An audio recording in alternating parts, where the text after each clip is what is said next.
March 6, 1944, over Germany. Shortly after 8 a.m. local time at 23,000 feet, a B-17 flying fortress named Hell's Fury pierced deep into enemy airspace. In the tail gunner position, Technical Sergeant Michael "Mad Mike" Mcdana watched as a formation of 12 Messerschmitt Bf 109 fighters prepared to attack. Standard operating procedure demanded falling back to a defensive position. The gunnery training manual required conserving ammunition. Common sense warned, survive, but Mcdana had other plans. In the first 4 minutes of engagement that followed, 12 German fighters fell from the sky. Not a single member of the American crew was injured or killed. Every bomber gunner in the U.S. Army 8th Air Force learned a new phrase that day: take the offensive. This is the story of how an unorthodox gunner rewrote the rules of air combat with a near-suicidal tactic, how despair became a combat doctrine, and how the most dangerous position on a B-17 became the deadliest weapon in the sky. Michael Mcdana grew up in South Boston. There, survival meant one thing: strike first, strike hard. His father worked on the docks, and his brother had fought in the Golden Gloves boxing tournament. Mcdana learned early, waiting only gets you hurt, acting keeps you alive. By the age of 17, he had been in 32 street fights, 28 wins, 4 losses. Every loss came because he had struck too late. After the attack on Pearl Harbor, Mcdana enlisted in the Army Air Forces. The military intended to assign him to ground crew, but he insisted on attending gunnery school. Instructors thought he was too aggressive and reckless, willing to expose himself just to counterattack. Mcdana's response became legendary at the school: dead gunners can't counterattack, only the living can. He graduated third in his class, not because he had the highest shooting accuracy, but because he was the fastest. He locked onto targets faster than any other trainee. His secret was simple: don't wait for fighters to enter your firing range. Hunt them down before they arrive. In March 1944, Mcdana was transferred to the 391st Bombardment Group in Framlingham, England. His B-17, Hell's Fury, already had a fearsome reputation. In just 3 missions, it had survived 2 near-catastrophic encounters with German fighters. The previous tail gunner, Sergeant Eddie Morrison, had narrowly survived but immediately requested a transfer. He told the crew chief, "That position is cursed. The next man who takes it will die there." Mcdana volunteered immediately. Before even interviewing him in person, pilot James Whitmore asked, "Do you know the numbers? Tail gunners have the highest casualty rate. 38% don't survive a full combat tour. Then I have a 62% chance of living. I'll take those odds. Why? Because I won't wait for them to shoot me. I'll shoot first." Whitmore stared at him for a moment, then nodded. "You're crazy. Perfect for us." March 2, 1944. Target: Schweinfurt ball bearing factories. Mcdana shot down 1 Bf-109 and damaged 2 more. But what truly caught everyone's attention was not his Changuo, but his tactic. Standard gunnery tactics were defensive. Wait for fighters to enter effective range before firing. Conserve ammunition to protect the plane. Mcdana did the exact opposite. He sprayed gunfire at fighters still in formation, forcing them to scatter early. He fired even at extreme range. His logic was direct and unflinching. A 20-round burst at 800 yards can make a fighter change course, which in turn saves a 10,000-pound bomber and 9 lives. It's a good trade. March 4th. The target was another factory. When Bf-109s attacked from high 6 o'clock, he ignored the lead plane and locked onto the wingman, the one unprepared for counterattack, stuck in a predictable path to maintain formation. The wingman exploded instantly. The lead plane, suddenly isolated, immediately broke off the attack. The entire raid collapsed completely. After landing, Crew Chief Frank Murphy counted the ammunition. "You fired 1,600 rounds. The standard load is only 2,000. You used 80% in one mission. But we weren't hit. I'd make that trade every day. That night, he studied German fighter tactics in the barracks, how they approached, how they positioned themselves, what they anticipated. He wasn't satisfied with stopping attacks. He wanted to maximize his effectiveness. The target of the third mission was the Augsburg aircraft factory. 800 B-17s were expected to launch, and they would face 2,500 German fighters. Intelligence warned casualties would be heavy. Whitmore gathered the crew. This mission will be tough. Stay alert. Stay alive. Mcdana raised his hand. Sir, request permission to try a different tactic. Offensive fire. Pin them down before they attack. Force them to defend first, then attack. Whitmore frowned. That will waste ammunition. You'll be empty before the real fight even starts. Or I can stop the real fight before it begins. We've been defending for 2 years. What's the result? A 38% casualty rate for tail gunners. Maybe it's time to stop waiting to get shot. The pilot thought for a moment, then nodded in agreement. Do it. If we die, I'll write your family a very angry letter. 6:47 a.m. The crew took off, formed up, climbed to the designated altitude, and crossed the English Channel. 8:24 a.m. Entered German airspace. 9:19 a.m. The alarm sounded. Fighters spotted high at 6 o'clock, 12 in total, split into 3 4-plane squads in a pincer formation. Mcdana swung his twin .50 caliber Browning M2 machine guns, loaded with a mixed belt of tracer and armor-piercing rounds, and aimed at the Bf-109 still forming up 2,000 yards away. Standard procedure: wait for them to attack before aiming and firing. Mcdana did neither. He opened fire immediately at the extreme range of 2,000 yards. Tracer rounds streaked across the sky, most missing by hundreds of feet, but the effect was immediate. The German formation scattered instantly, the lead plane turned right, and the wingmen hesitated. The attack collapsed before it even began. Whitmore's voice came over the intercom. You're wasting ammunition. Sir, hold on. Watch what happens next. The German fighters reformed, but cautiously. No more aggressive dives, only hesitation and probing. The initiative had shifted. When they flew to 1,500 yards, Mcdana fired short bursts again, not to hit, but to intimidate. The formation scattered once more. Only one left-wing fighter held its course, a seasoned veteran, unshaken by the deterrence. Mcdana let him close in, waiting until he was 1,000 yards away. Most gunners would fire continuously at 1,200 yards, but he waited until the fighter filled his gun sight before squeezing the trigger. Not short bursts, but a continuous stream of fire. 60 rounds in 3 seconds. The dense fire left the Bf-109 with nowhere to dodge. Its engine exploded, and the fuselage disintegrated. Nice shot, the radio operator shouted. Mcdana got one. But Mcdana didn't celebrate. He was already locked onto the next target. The remaining 11 fighters changed tactics, approaching from different angles to distract him. This was the standard strategy to counter aggressive defense. Mcdana was ready. The formation split into 2 groups, 6 from 6 o'clock, 5 from 7 o'clock. He didn't try to fight both.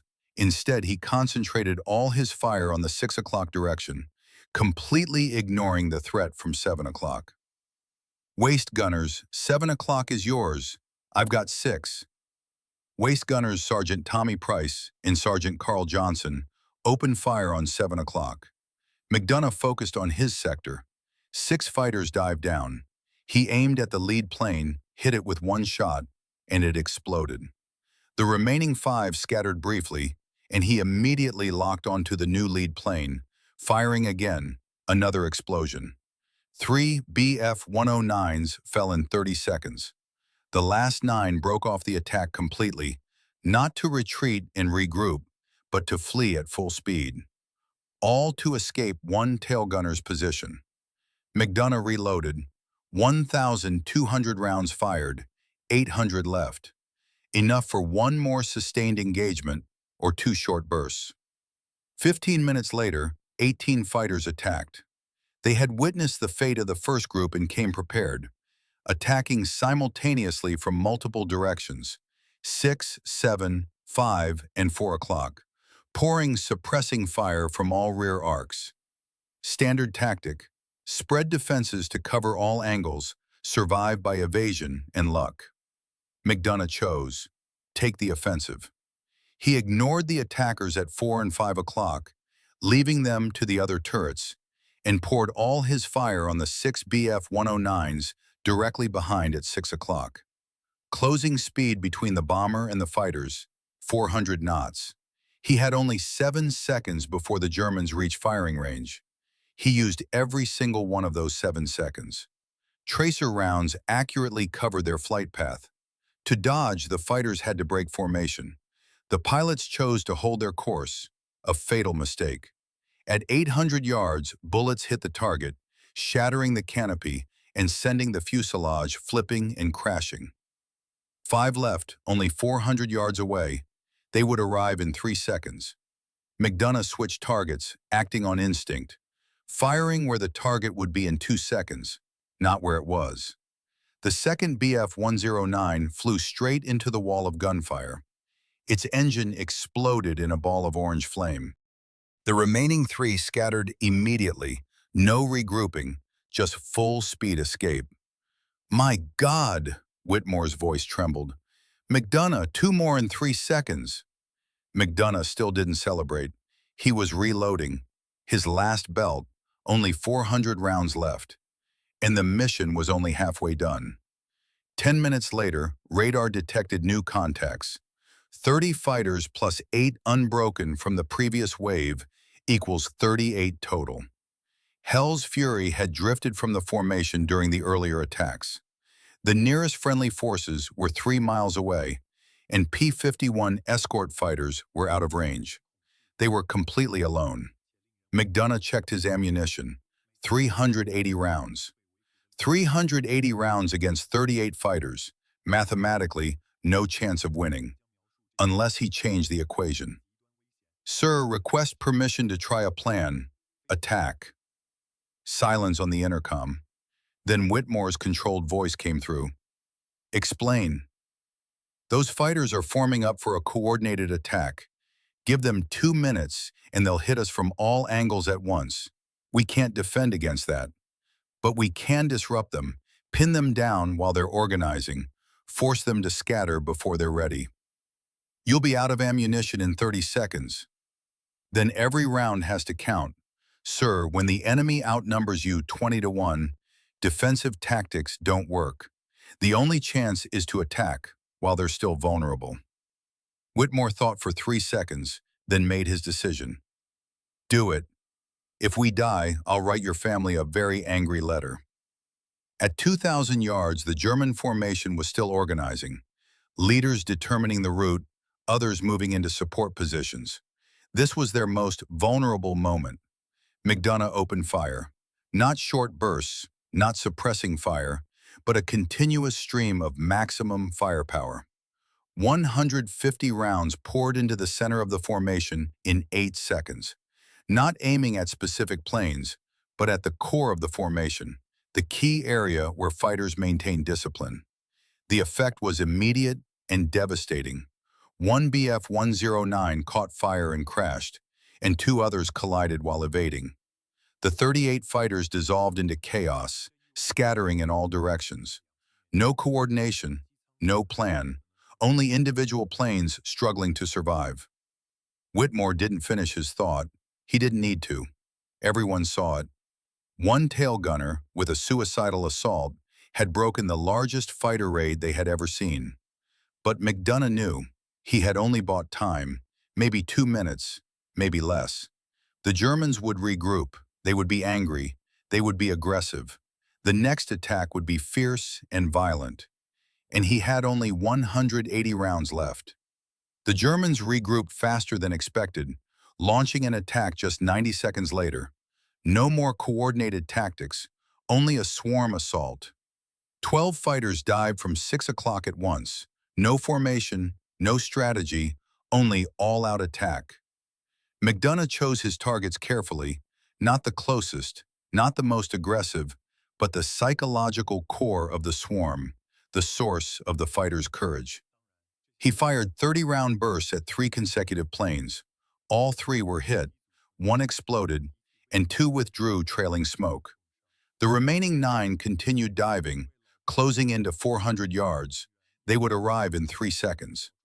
20-millimeter cannon fire lit up the sky, shells screaming past the tail, the fuselage shaking.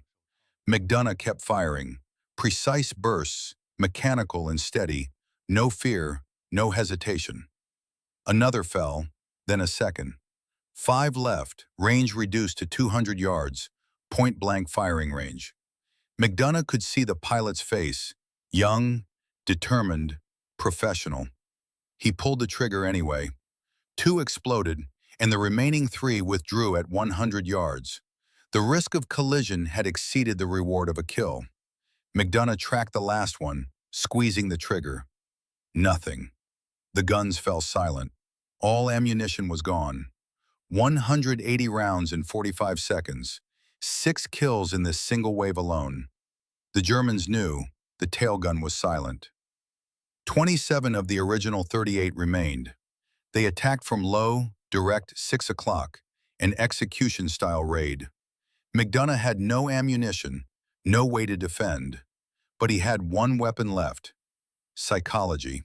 He swung his guns, tracking the lead fighter perfectly, holding a flawless aiming posture, as if the weapons were still fully loaded, as if he could fire at any moment.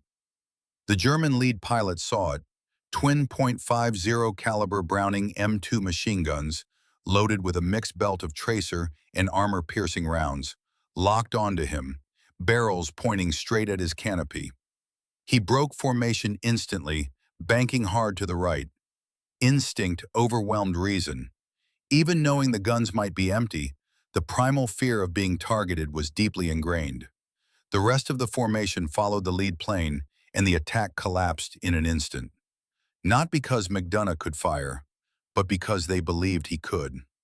The psychological deterrence built by his earlier kills made empty guns just as deadly as loaded ones. "They're pulling back!" The ball turret gunner's voice trembled with relief. The German fighters scattered, no longer attempting to regroup, breaking contact completely and returning to their base. Only Hell's Fury remained, with silent tail guns, alone in enemy airspace. The bomber formation continued on to Augsburg, successfully dropping their bombs and destroying the aircraft factory. On the return trip, they encountered 3 more waves of German fighters, but not a single one dared to attack Hell's Fury. Word had long spread over German radio. There was a B-17 with a mad tail gunner on board who had single-handedly shot down 12 fighters and damaged 7 more, totaling 19. The warning was clear: avoid this plane. The risk is too high, the cost too great. 1647. Hell's Fury landed in Framlingham. Total mission time, 9 hours. Mcdana climbed out of the tail turret, his hands steady, no shaking, no visible exhaustion. Ground crew inspected the plane: 47 bullet holes, 13 cannon strike marks, 1 hydraulic line destroyed, a cracked rudder. But the plane had held on. Crew Chief Murphy checked the ammunition boxes. Completely empty. All 2,000 rounds, no one left. "You fired every single bullet." "Had to," Mcdana replied.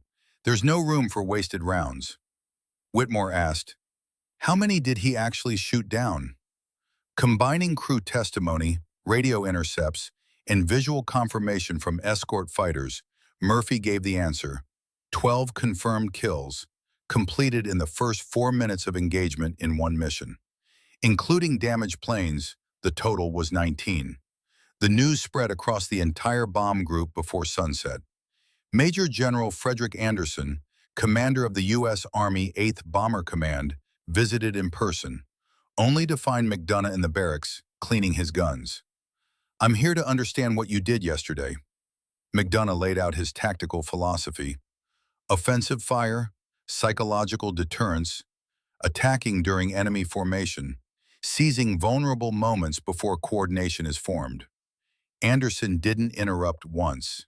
He asked only one question: can you teach this tactic to the right men? Not everyone has the right mentality.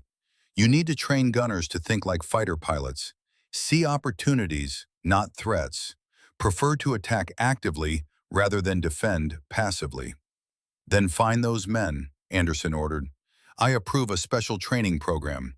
You write the curriculum, select the students. Spread this tail turret tactic across the entire 8th Air Force. Effective immediately, you are transferred to training command. Mcdana hesitated. Sir, I'd rather stay with my crew. Your crew doesn't need you anymore. They're alive because of what you did. Other crews are still dying because their gunners don't know what you know. 9 men or 9,000 men, which is more important? The answer was obvious. Over the next month, he developed what later became known as the Mcdana Doctrine. Offensive tail turret tactics. 1. Seize the initiative. Don't wait for an attack. Actively pin down the enemy during their formation phase, forcing them to react to your actions. 2. Psychological deterrence. The first burst doesn't need to destroy the target. The key is to intimidate the formation, making the enemy cautious and hesitant.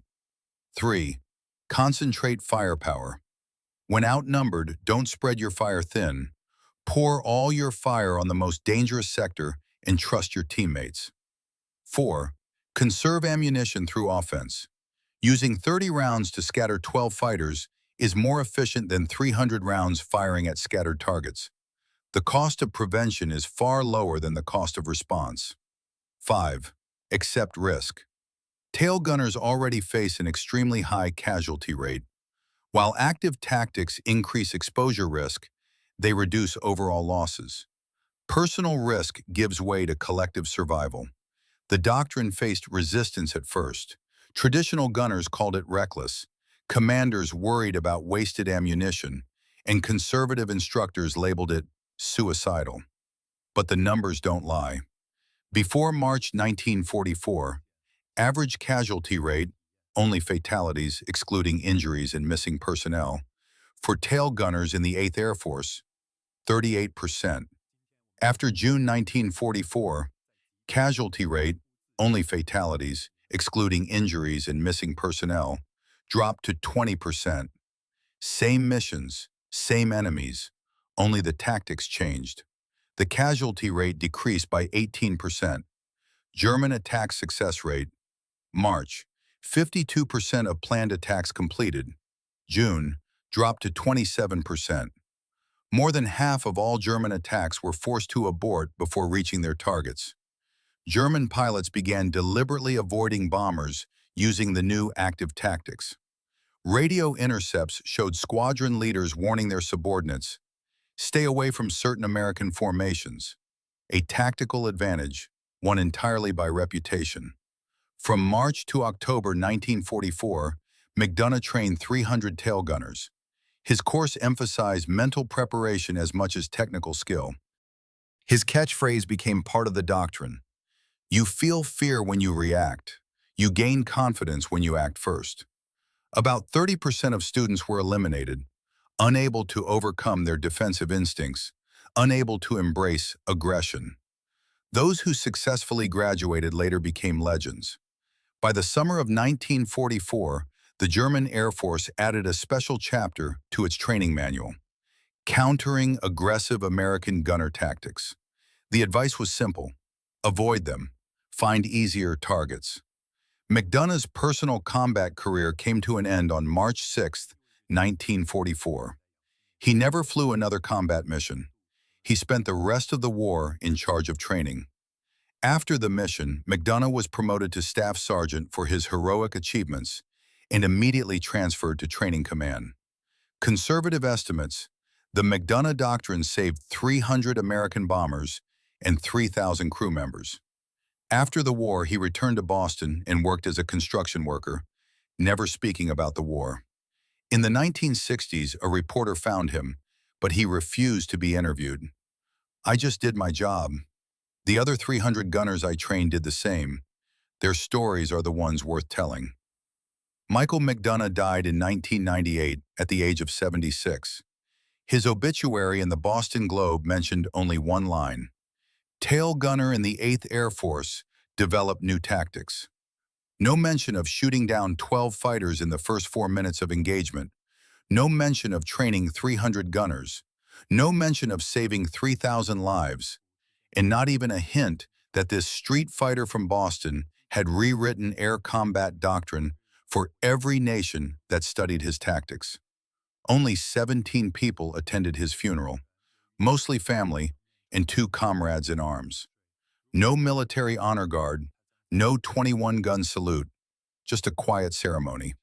The presiding priest had no idea what happened on March 6, 1944.